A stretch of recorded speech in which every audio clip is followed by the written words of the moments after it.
Romain Dobré est avec nous en duplex également, membre de la cellule Info d'experts de Bourse Direct. Bonjour et merci beaucoup d'être avec nous aujourd'hui, Romain.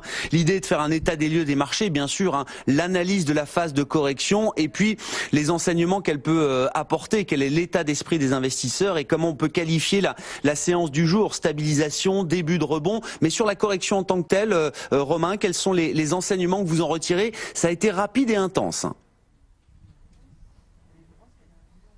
Oui, bonjour Benoît, bonjour à tous. C'est exactement ça. C'était, on l'évoquait la semaine dernière, la correction, on l'anticipait, elle était assez lisible, on voyait un peu de pression baissière. La rapidité du mouvement, moins. Alors évidemment, elle a été poussée par un tweet de plus. C'est le déclencheur, mais elle était assez attendue. L'accélération, c'est ça qu'on peut en retenir, c'est que les mouvements sont toujours les mêmes, même s'ils sont plus importants en termes d'amplitude, mais ils sont plus rapides en fait. Et il y a beaucoup de périodes d'attente, de latence, et puis des mouvements d'accélération. La cible graphique, vous vous souvenez, c'était 5250 points sur l'indice parisien, on l'a atteinte. Le support majeur, c'était la zone 5148, 5194 sur le futur, on est descendu à 5187, et là on stabilise. Bah oui, parce qu'après une accélération baissière aussi importante, le marché marque une pause. Alors on est loin de se poser la question de rentrer à l'achat, loin, peut-être pas, mais en tout cas c'est pas l'objet dans l'immédiat. La purge qu'on a eue, le mouvement de consolidation prouve bien qu'il y avait besoin de corriger, besoin de prendre du bénéfice, et ça s'est matérialisé et accéléré assez rapidement. Ce qu'on retient, c'est que le marché fonctionne de cette façon-là maintenant. Les cycles, je pense qu'ils sont toujours les mêmes relativement en termes de temps. Ce qui est intéressant, c'est que les mouvements à l'intérieur de ces cycles sont plus brutaux et plus rapides, mais le marché reste technique et les mouvements et les amplitudes sont toujours identifiables c'est la rapidité qui est impressionnante. C'est-à-dire que on assiste à des mouvements avec des décalages qui se produisent et qui se renforcent jour après jour, alors qu'on avait assisté à des mouvements de pause qui étaient un peu plus canalisés, un peu plus calmes auparavant.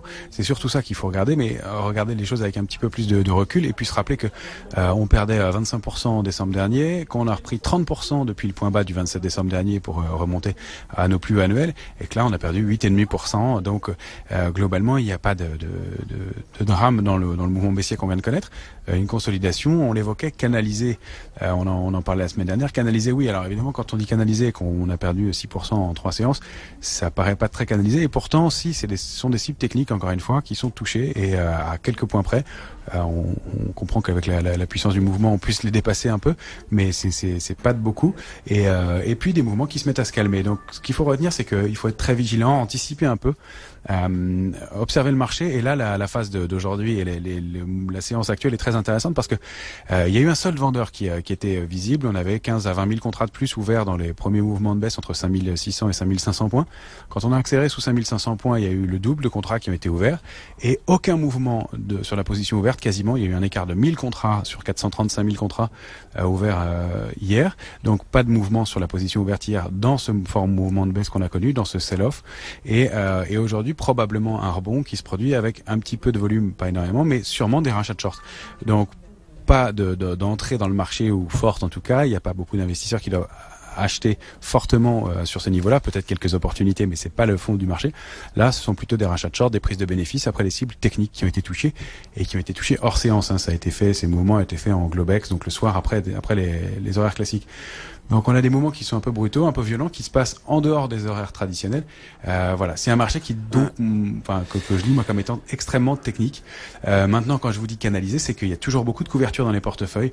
Il y a quasiment 4 options de vente pour une option d'achat, donc ça s'est renforcé au fur et à mesure de la baisse. Même si la volatilité a explosé, qu'elle est passée de 12 à 19 en moyenne sur l'indice parisien, c'est beaucoup, mais ça reste des mouvements qui sont encore une fois canalisés, contrôlés. Voilà, donc c'est impressionnant en termes de mouvement, en termes de rapidité. Ce qui est intéressant, c'est de voir comment va se comporter le marché.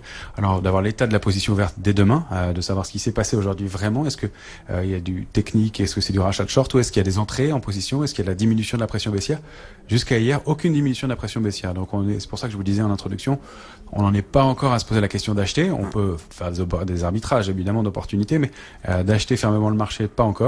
On observe que cette zone 5148, 5194 a servi effectivement de tampon.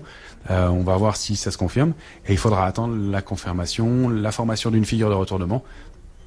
et du volume à la hausse pour pouvoir se repositionner à l'achat. Ce qui est intéressant de noter aussi, c'est qu'on touche des cibles. Je vous le disais à l'instant, la cible sur l'indice parisien, et puis une cible sur l'or qui a été touchée dans le même temps. On l'évoquait depuis quelques temps, 1477 $ l'once, on est monté à 1475, 80 et quelques. Donc on a quasiment atteint cette première grosse cible sur l'or.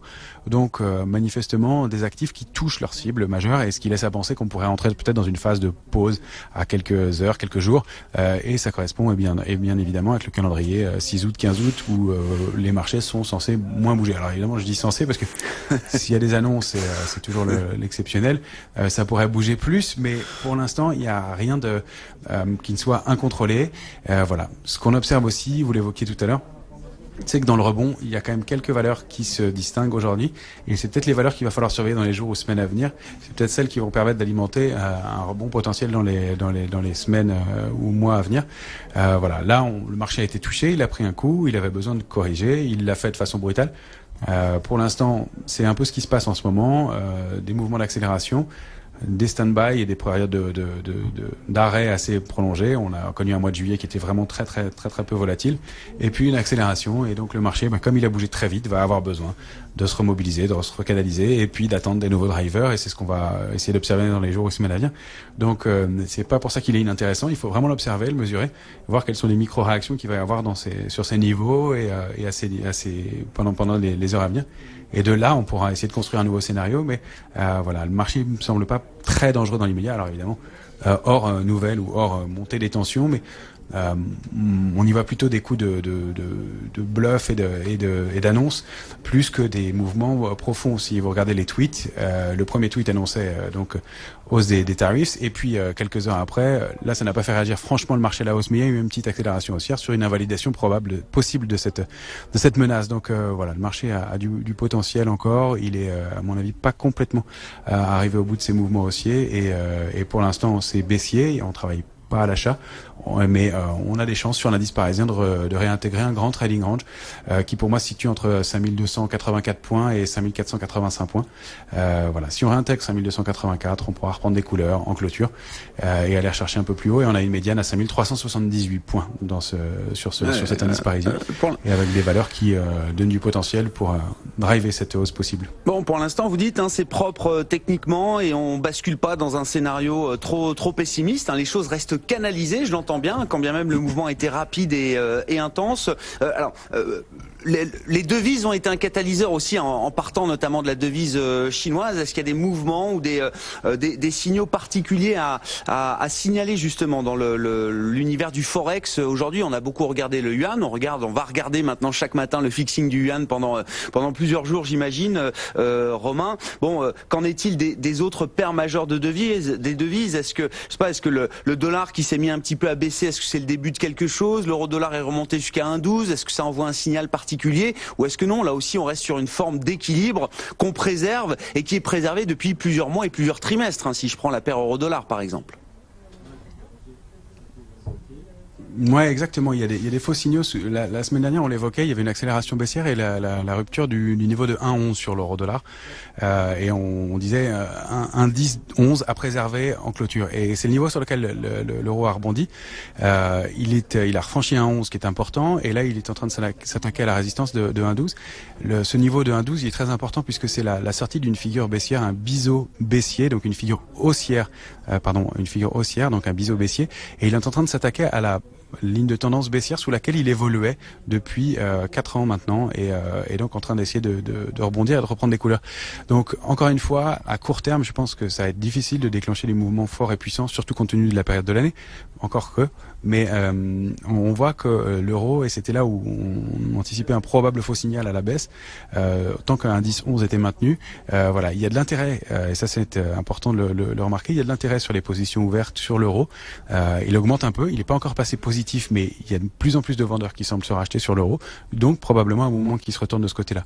Et j'en profite pour faire le parallèle avec les positions ouvertes sur l'or, elle continue à se maintenir, elle est importante. Sur l'argent, on en parle moins, mais c'est quand même un actif qui présente des intérêts, et là la position ouverte continue d'augmenter. L'or ça stagne un peu, mais l'argent ça augmente un peu, donc il y a peut-être de l'intérêt. Et quant au pétrole, il y a eu des embardés liés toujours à des annonces, mais on sort pas d'un grand triangle symétrique dans lequel on se trouve, et qui donne des objectifs et des potentiels haussiers de l'ordre de 10% aussi, alors que la position ouverte continue à s'étoffer aussi. Donc c'est aussi ça qu'il faut regarder, moins que les mouvements qui sont assez nerveux. Compte tenu de la période de l'année, il y a moins d'intervenants dans le marché, il y a des éléments qui rendent le marché plus creux, mais des choses possibles de ce côté-là. Donc pour en revenir aux devises et au forex, oui, l'euro semble donner un signal haussier, mais c'est un signal haussier très long, de long terme, il va falloir le construire et il n'y a pas de signaux acheteurs forts dans l'immédiat, mais un biais à quelques semaines, pourquoi pas, et à surveiller dans ce sens-là, à mon avis, plutôt. Merci beaucoup, Romain. Merci d'avoir été avec nous cet après-midi pour cet éclairage technique des marchés. Romain Daubry, membre de la cellule Info d'experts de Bourse Direct. On va poursuivre le tour d'horizon de cette actualité.